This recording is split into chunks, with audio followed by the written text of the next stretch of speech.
Hello friends, welcome back to my channel. Welcome to oxygen garden corner. आज बात करेंगे दोस्तों बोगनवेलिया पे।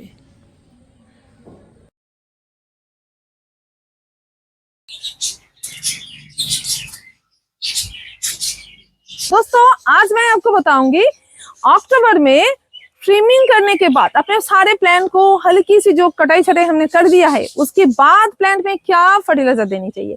तो आज होगी दोस्तों फर्टिलाइजर प्लान फॉर अक्टूबर, खास करके उन प्लांट्स के लिए जहां पर आपने प्रूनिंग किया है जस्ट। ठीक है, अगर आप मेरे रूटीन से चल रहे हो तो फिर इसी टाइप से।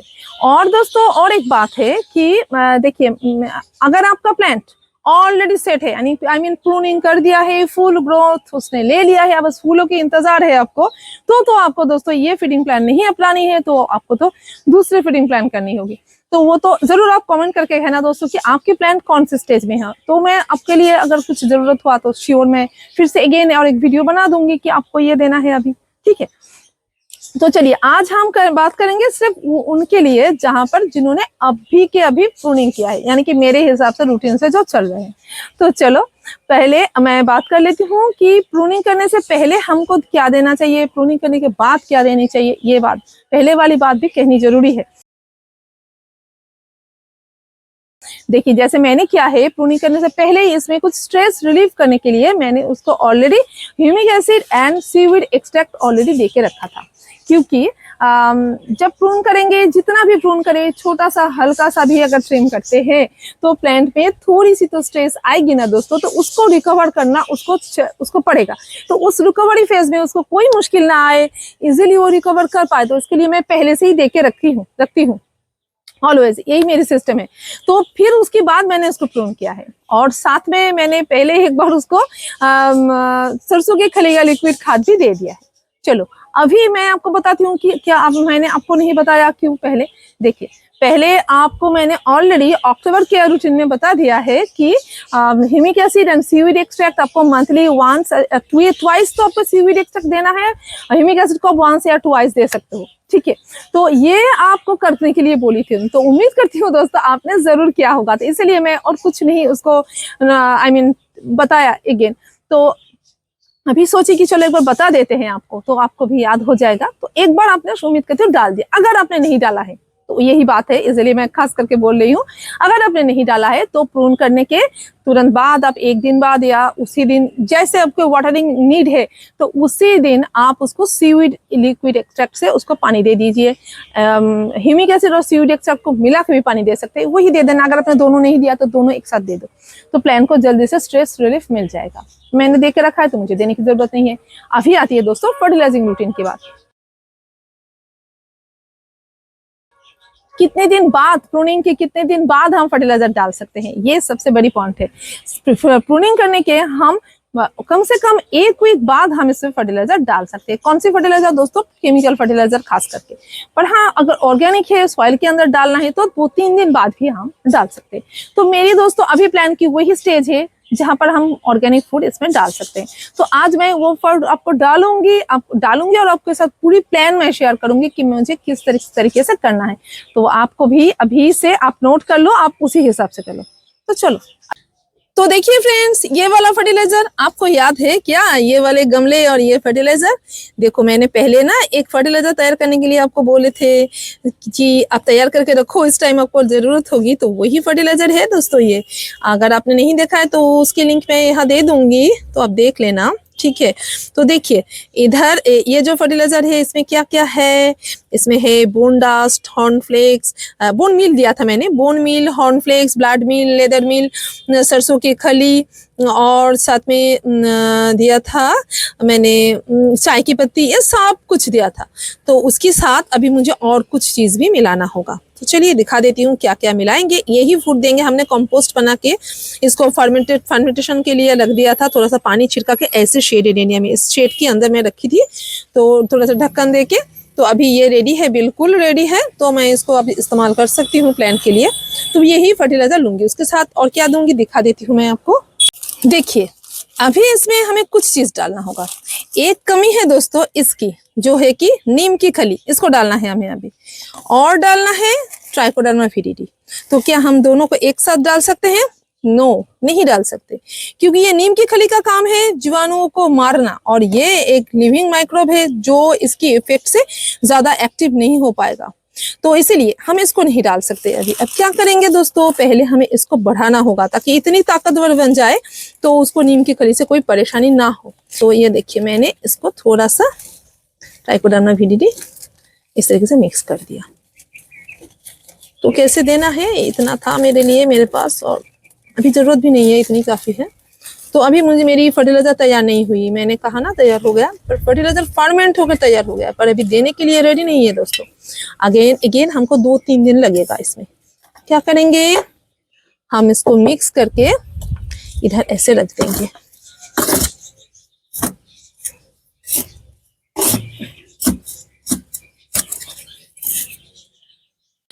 तो चलो इसको अच्छी तरीके से मिक्स करके, अगेन मुझको और पानी नहीं छिड़काना है, क्योंकि ये ऑलरेडी दोस्तों देखते हो ना, सूखा नहीं है, इसमें थोड़ा सा गीलापन तो है। और अगर ऐसी फर्टिलाइजर आप तैयार करते हो, देखते हो कि थोड़ा सा सूखा है तो थोड़ा सा पानी डाल के देना है होगा आपको। पानी बराबर में आपको डालना है, सुखाना नहीं है फर्टिलाइजर को, क्योंकि सुखा देंगे ना तो इसमें जो भी माइक्रोब, गुड माइक्रोब के लिए हमने जो किया है वो गुड माइक्रोब मर जाएगा। ठीक दोस्तों, ये जो डालने से क्या होगा, आपकी जो फर्टिलाइजर है इसमें अच्छी माइक्रोब भी मिल गए। तो अगर आपके सॉइल में कोई भी पैथोजेन जो भी प्लांट के लिए हानिकारक है, यानी कि बरसात हुआ ना इतना, हमने तो फंजिसाइड दिया ही था, फिर भी अगर कुछ रह गया है, अगर कोई प्रॉब्लम है, हमने तो बॉडी में फंजिसाइड दिया है, सॉइल में तो नहीं दिया है अगेन। तो इसके लिए मैं नहीं दी थी, क्योंकि मुझे ये अप्लाई करना था, नहीं तो ये माइक्रोब मर जाएंगे। तो इसलिए अभी मैं दे सकती हूँ, कम से कम 12 दिन बाद, 15 दिन बाद हम दे सकते हैं। तो यही है, 15 दिन 12 दिन, क्या उससे ज्यादा हो गया है। ये सब सारे रहेंगे 3 दिन के लिए। इसको कवर करके रखना होगा शेड में, बस उधर शेड में मैं डाल दूंगी, इसके अंदर रह जाएगा, बस वो उसके अंदर रहेगा, इसके ऊपर कवर चला दूंगी। अभी दोस्तों इसका क्या करें, ये वाले नीम की खली का हम क्या करें। देखिए, मेरी राय ये है कि नीम की खली को हम नहीं देंगे। ओके, इसको देना जरूरी है पर हम नहीं देंगे इस टाइम।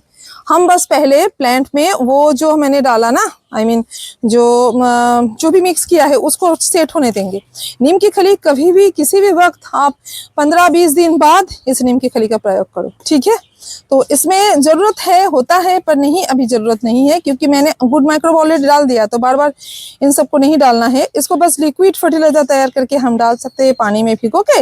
एक बार मंथ की एंडिंग में डाल सकते हैं, 1 महीना उसको रहने दो, 15-20 दिन बाद भी डाल सकते हैं। इस टाइप से डालो, बाद में डालो, पहले उस माइक्रोब को थोड़ा सा फैलने दो। ओके,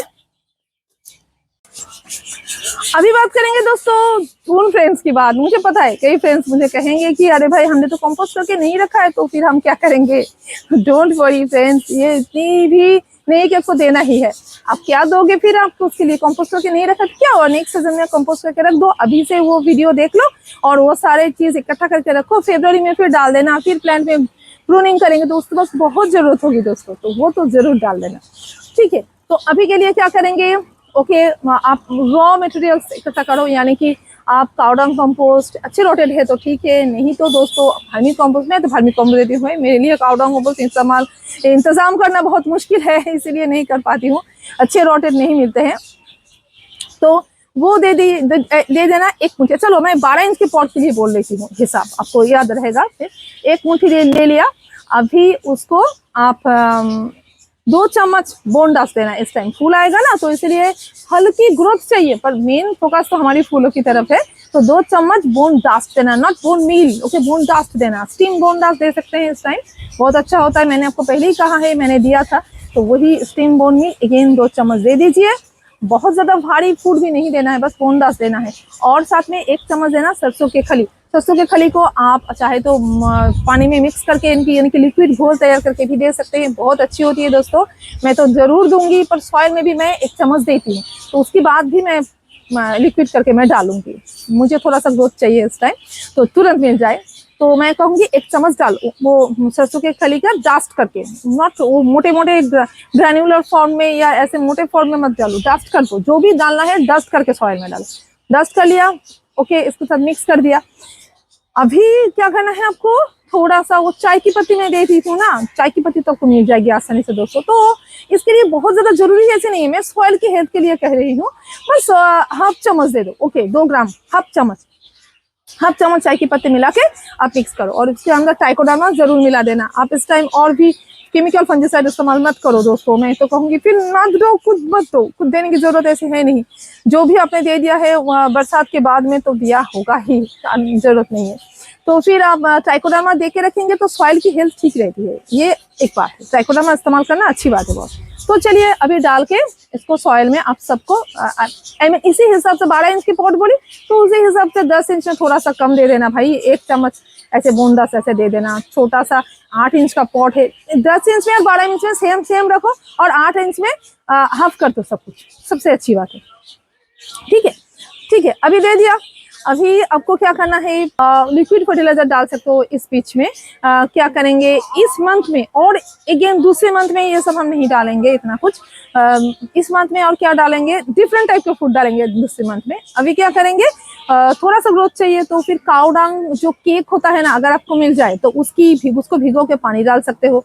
अगर नहीं है, नो वरी, आप जो वर्मी कॉम्पोस्ट है, वर्मी टी डाल दो, वो अच्छी है तो फिर जल्दी मिल जाएगा। और दोस्तों क्या करेंगे, आप सरसों के खली का लिक्विड खाद तैयार करके उसकी सॉइल में डाल सकते हैं। हर वीक में डिफरेंट फीडिंग उसको कर दो, बहुत अच्छी तरीके से खिलाओ पिलाओ भाई इसको। अभी बहुत दिनों से उसने खाया पिया नहीं है, बस बरसात के पानी मिला, कभी कभी उसमें ट्रेस मिला, तो अभी उसको थोड़ा सा फीडिंग तो करना ही जरूरी है बहुत। तो चलो ये बूस्ट हो गया उसका हेल्थ। अच्छा, अभी दोस्तों कुछ केमिकल फीडिंग भी अगर आप करना चाहते हो तो कर सकते हो। मैं तो करती हूँ, सॉइल में नहीं, मैं पत्तों में देती हूँ। मैं ऑर्गेनिक सॉइल में देती हूँ, मैंने आपको पहले भी कहा है। तो पत्तों में दूंगी मैं केमिकल, क्या दूंगी, बैलेंस फीडिंग। कितना देना है, 1 ग्राम पर लीटर के हिसाब से आप घोल बनाओ और सारे प्लांट के फोलियर स्प्रे कर दो। कितनी बार करनी है, इस महीने में 2 बार पड़ेगा, यानी कि अभी से लेके 2 बार पड़ेगा। तो एक वीकली 1 बार करके डाल दो, ठीक है, कोई इशू नहीं है। 1 ग्राम डालोगे ना तो कुछ नहीं होगा दोस्तों, 2 ग्राम इसलिए मैंने मना किया है। थोड़ा थोड़ा करके प्लांट को देते जाओ, फीडिंग करते जाओ। जितना फीडिंग आप फ्रीक्वेंट, आप बार बार फीडिंग करोगे पर हल्के मात्रा में करोगे ना, तो वो प्लांट के लिए बहुत अच्छे होते हैं। प्लांट में कोई बर्निंग नहीं आएगी, कोई भी इशू नहीं आएगी दोस्तों, ना ज्यादा फर्टिलाइजर होगा। ये मेरी फंडा है, मैं ऐसे करती हूँ। तो हो गया।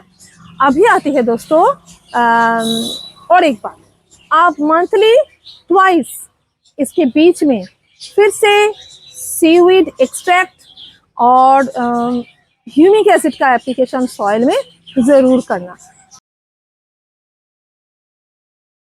अभी जो मैंने पहले दे दिया, अभी मैं ह्यूमिक एसिड नहीं दूंगी, थोड़ी सी एसिडिटी बढ़ाता है तो माइक्रोब को फैलने में मुश्किल होता है थोड़ा सा, तो अभी नहीं दूंगी। मंथ की एंडिंग में जाके मैं एक बार वो ह्यूमिक एसिड दूंगी, ठीक है, अच्छे से फैल जाए वो अपने, आई मीन माइक्रोब्स फैल जाए अच्छे से सॉइल के अंदर, तो उसके बाद ह्यूमिक एसिड अप्लाई करूंगी, ठीक है। क्योंकि क्या होता है दोस्तों, ह्यूमिक एसिड थोड़ा सा एसिडिक करेगा और वो पीएच जो चेंज करेगा वो उस माइक्रोब के लिए, पनपले के लिए अच्छे नहीं माना जाता। तो इसलिए मैं अगेन नहीं डालने वाली हूँ। एक पत्ता डाल दिया है, मंथ की एंडिंग में जाकर डालूंगी। पर हाँ, सीवीड एक्सट्रैक्ट को मैं मिट्टी में भी डालूंगी, मैं पत्तों में भी स्प्रे करूंगी, दोनों ही करूंगी, ठीक है।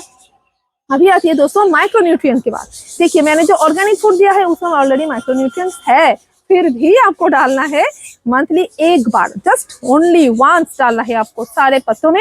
मैं मोबोमिन डाल रही हूँ, और अगर आप सागरिका भी इस्तेमाल करते हैं या तो मोबोमिन, कोई भी एक दोस्तों आप सारे पत्तों में 1 बार स्प्रे कर सकते हैं। सीवीड है ना, सागरिका के अंदर सीवीड भी है, माइक्रोन्यूट्रिएंट भी है, तो आप दोनों फायदा देते हैं दोस्तों। आप अगर आप दोनों रख सकते हो, मैं वो कहूंगी अगर आप दोनों रख सकते हो तो एक बार मोबोमिन डालो, एक बार सागरिका डालो। मैं दिखाती हूँ आपको, प्रोडक्ट भी दिखा देती हूँ। तो ये देखिए, ये 2 प्रोडक्ट, ये है मोबोमिन और ये है दोस्तों सागरिका, ये दोनों हम इस्तेमाल करते हैं, तो इसलिए हमके साथ शेयर भी कर लिया। तो ये इसमें माइक्रोन्यूट्रिएंट भी है, इसमें सीवीड भी है, इसमें ग्रोथ हार्मोन भी है, ये तो जरूर देना है आपको। तो ये देंगे, और साथ में ये अगर आप दोनों नहीं खरीदना चाहते हो तो इसको खरीद लो, बस इसको स्किप कर दो, कोई बात नहीं है, इसमें ही बहुत अच्छे आएंगे। तो ये देना है आपको। मैं ये भी बैलेंस, मैं ये भी रखती हूँ एज अ माइक्रोन्यूट्रिएंट, मैं रखती हूँ। माइक्रोन्यूट्रिएंट एक रखना अच्छा होता है ना, तो माइक्रोन्यूट्रिएंट तो अगर आप एक ही रखोगे तो ये रख सकते हो, पर इसमें बहुत सारी चीजें, सीवीड तो आपको रखना है तो सीवीड के तौर पे उसको रख दो, ठीक है। तो अभी इसका मंथली 1 बार और इसका मंथली ट्वाइस करना है, ठीक है। अभी दोस्तों और भी 2 कंपोनेंट आपको डालने हैं मंथली एक बार करके, वो है एप्सम सॉल्ट और दूसरा है दोस्तों चिलेटेड आयरन। क्योंकि हमारे प्लांट में इस टाइम बहुत फूल आएगा तो एक बार क्लोरोसिस होने की डर बहुत होगी, तो आप क्या करोगे, एक बार मंथ में डाल दो। कब डालोगे, अभी से डाल दो। अभी अगर इस मंथ में अगर नहीं डाला है, मैंने पहले ही दोस्तों आपको प्लान में बता दिया था, तो अभी अगेन मैं कह रही हूँ फर्टिलाइजिंग प्लान के साथ कि ये भी एक बार आप जरूर डाल दीजिए। हो गया ये महीना पूरा, फूल आना अभी शुरू हो जाएगा, देखना इतना अच्छे से ग्रोथ ले लेगा आपका प्लांट। फिर उसके बाद ये जितना हमने दिया है ना, ये तो फूलों वाले फर्टिलाइजर नहीं दिए फिर भी देखना इसमें फूल आना शुरू हो जाएगा। प्लांट हेल्दी रहेगा ना दोस्तों और सनलाइट मिलेगा उसको अच्छी तरीके से, तो फूल तो इसमें आना ही है। अभी मैं नवंबर में जाके फिर नवंबर क्या उससे पहले ही अगर इसमें फुल बर्ड्स आनी शुरू हो गई तो मैं आपके साथ फिर अगेन शेयर करूंगी कि अभी मुझे क्या करना है, किसकी तरफ जाना है। ये फीडिंग प्लान को पहले अपना लूँ मैं, थोड़ा सा अप्लाई कर लूँ, फिर उसके अंदर फूल आ जाएगा। मुझे तो ये कॉन्फिडेंस है दोस्तों। आप देख ही रहे हो कितना सारा फूल खिल गया है। मैं दिखा देती हूँ मेरे गार्डन को एक बार। आपने तो देखा होगा ना, कल मैंने आपके लिए वो जो कल नहीं परसों डाला है, गार्डन का अपडेट डाला है कि इस टाइम प्लांट क्या हाल में है। तो कई सारे प्लांट में तो फूल आ गया है ना दोस्तों। ये तो करना है मुझे, तो और नहीं दिखाऊंगी, आप उस वीडियो को जरूर देख लेना, तो नहीं तो ये वीडियो फिर खींच जाएगा। ठीक है, तो अभी के लिए ये फीडिंग प्लान बस ओनली इतना ही डालना है। अगेन जब ये दोनों फर्टिलाइजर अगर आपने डाल दिया है, फिर आप फूल की तरफ जाओ, उसके लिए नेक्स्ट प्लानिंग आएगी। तो चलिए दोस्तों, आज के लिए बस इतना ही था। तो फिर से मिलते हैं दोस्तों नेक्स्ट वीडियो में नेक्स्ट टॉपिक के साथ। तब तक के लिए बाय बाय। और अगर आपको आज की वीडियो अच्छी लगी है ना, तो फिर प्लीज लाइक कमेंट शेयर और सब्सक्राइब तो करके रखना अगर नए हो तो। और अगर मेरी वीडियो आपको पसंद आती है तो प्लीज हाइप दे देना। Thank you, bye bye friends. Breathe green with oxygen corner. Bye bye.